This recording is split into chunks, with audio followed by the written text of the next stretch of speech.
जी, ये सवाल आपसे है यहाँ पर। और जिस तरह से सरकार, जिस तरह से हमने इंपोर्ट्स आते हुए देखे हैं इंडिया में, और जिस तरह से ये सीपा की जो यूएई गोल्ड के इंपोर्ट्स की जिस तरह की एप्लीकेशंस हैं जो कि काफ़ी सारी गई हैं, क्या वो ये दर्शाता है कि इंटरेस्ट गोल्ड में फिर से लौट रहा है? क्या हम स्ट्रॉन्गर इंपोर्ट्स की उम्मीद यहाँ से कर सकते हैं? और सीपा के थ्रू यहाँ पर जिस तरह के इंपोर्ट्स हैं जो कि ऑफकोर्स ड्यूटी में हल्के से यहाँ पर ऑन द लोअर साइड हैं, आपको लगता है वहाँ से ज़्यादा इंपोर्ट होता हुआ नजर आएगा? नमस्कार मनीषा जी। ये एकदम सही बात है। ये देखिए, इंडिया में जो गोल्ड इंपोर्ट होने के वेज है, तो जनरली तीन तरीके से है। गोल्ड इंडिया में इंपोर्ट होता है through banks, through nominated agencies, और डोरे बार्स इंपोर्ट होते हैं। और नंबर थर्ड पे अब जो ये ऑप्शंस आए हैं, ये है टीआरक्यू शिपा में। ये टीआरक्यू शिपा जो है उसको हम नंबर वन पे रख सकते हैं, जिसका रीजन ये है कि इसके थ्रू इंपोर्ट होने वाले गोल्ड के ऊपर हमें कस्टम ड्यूटी जो है वो अदर गोल्ड के मुकाबले 1% कम लगती है। हम्म। तो ये मान के चलिए मनीषा जी कि अब आने वाले समय में, जब कल डीजीएफटी ने डेटा टीआरक्यू कोटाज रिलीज की है, तो अब आने वाले समय में 6 महीने में आप मान के चलिए कि जो भी गोल्ड इंपोर्ट होगा, मोस्ट प्रोबेबली हमें वो टीआरक्यू सेपा के थ्रू इंपोर्ट होता हुआ दिखाई देगा। हम्म। यहाँ पर ऑफ कोर्स एक अलॉटेड नंबर भी है। इसके अलावा भी आपको लगता है कि इंडियन डिमांड यहाँ पर ऑन द स्ट्रॉन्गर साइड रहेगी, क्योंकि ये तो ऑफ कोर्स एक लिमिटेड कोटा रहता है? हाँ मनीषा जी, लिमिटेड कोटा जरूर है, बट ये 180-190 टन का कोटा है, जो हम्म। एक बार एक मार्केट में एक सीजन के लिए काफी सफिशियंट है। India gold import around 800 to 900 ton है।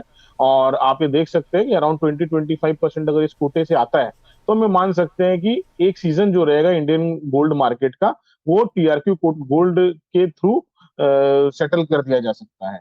अब अगर अपने प्राइजेस की बात करते हैं, तो सॉरी मनीषा जी, आप उस प्राइजेस वाला सवाल फिर से रिपीट करेंगे? हाँ जी। नहीं, मैं आपसे यही पूछ रही थी, जो आपने एक्सप्लेन भी किया कि 1% कम है यहाँ पर ड्यूटी, तो जैसे आपने कहा कि एक सीजन पूरा यहाँ से निकलता हुआ नजर आएगा। मैं ये जानने की कोशिश कर रही थी कि अब जैसे फर्स्ट क्वार्टर में गोल्ड इंपोर्ट्स हुए हैं, फरवरी मार्च में अच्छे नंबर्स भी हमने यहाँ पर आते हुए देखे हैं। अब इस क्वार्टर में किस तरह के नंबर्स की एक्सपेक्टेशन है इंपोर्ट्स के थ्रू? देखिए, अब ये जो सीजन है जून जुलाई में ना, जनरली हम्म। फेस्टिव सीजन नहीं रहते हैं। तो हम्म। अब यहाँ पे जो इंपोर्ट होंगे वो प्राइस से ही ट्रिगर्ड रहेंगे। अगर प्राइजेस करेक्ट होते हैं, अगर हम 3070 3050 की तरफ प्राइजेस को जाते हुए देखते हैं, तो 100% डिमांड रहेगी मार्केट में। लेकिन अगर यहाँ से ऊपर की तरफ जाते हैं, तो हम इंपोर्ट डेटा में कमी आती हुई जरूर देखेंगे। दीपक जी, हम ये भी जानते हैं कि पिछले महीने करीबन 60 से $80 पर आउंस का यहाँ पर डिस्काउंट इंडियन मार्केट्स में बनता हुआ नजर आया था। वो अब $25 के आसपास है। यहाँ से क्या और डिस्काउंट नीचे जाएगा? क्या मांग निकल के आ रही है? नहीं, अभी एज सच अभी तक कुछ लंबी चौड़ी डिमांड सामने नहीं है, ये मनीषा जी। हम्म। इसका मेन रीजन भी ये जो मैं आपको पहले भी बताया मैंने, इसका मेन रीजन ये है कि फेस्टिव सीजन नहीं है। इन्वेस्टमेंट के तौर पर ही जो है अगले 2 महीने के लिए गोल्ड इन्वेस्टमेंट पॉकेट्स में ही रहेगा। हम्म। और अगर ये रेंज बाउंड रहता है, तो ही हमें अच्छी डिमांड देखने के लिए मिलेगी। अगर ये अपट्रेंड की तरफ जाएगा गोल्ड, तो ये डिमांड सस्टेन नहीं कर पाएगी। तो डिस्काउंट्स जो अभी $20-25 के हैं, वो आपको लगता है फिर बरकरार रहेंगे कि बढ़ सकते हैं? मनीषा जी, डिस्काउंट्स जो अवेलेबल है, वो ये मान के चलिए कि इस सीजन में हमें इसी के अराउंड मिलेंगे। हम वापस से $60 $70 के डिस्काउंट्स की तरफ नहीं जाएंगे। चांदी की डिमांड कैसी है?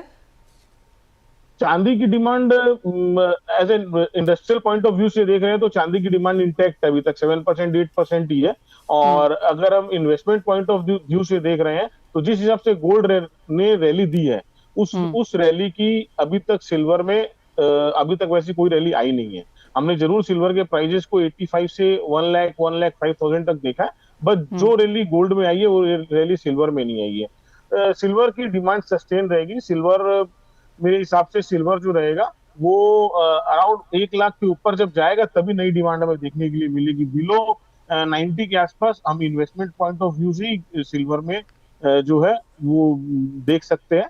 बहुत ज्यादा गिरावट चांदी में नहीं है, तो चांदी की डिमांड जो है वो अच्छी रहेगी। पॉइंट टेकन, यानी कि चांदी की डिमांड बेहतर कर रही है। सोना ऑफ कोर्स अगले 2-1 महीने में यहाँ पर तेजी दिखाता हुआ नजर आएगा डिमांड के तौर पर। लेकिन वो इंपॉर्टेंट खबर आपने जो सुनी वो यही है कि सीपा के थ्रू टीआरक्यू का जो गोल्ड है वो यहाँ पर हम अगला आता हुआ देखेंगे। 180-190 टन जैसा यहाँ पर अलॉटेड कोटा है और ऑफकोर्स काफी सारे लोगों ने इसके लिए अप्लाई भी किया है भारत में से, लेकिन बहुत लंबी चौड़ी लिस्ट है जो यहाँ पर रिजेक्ट भी हुई है। और माना यही जा रहा है कि आने वाले एक सीजन में जो भी गोल्ड अब इंडिया में आएगा वो शायद सीपा के तहत ही आता हुआ नजर आएगा। बहुत शुक्रिया दीपक सोनी जी साथ जुड़ने के लिए और वो तमाम चीज़ों पर एक एनालिसिस भी करने के लिए। बात अब एक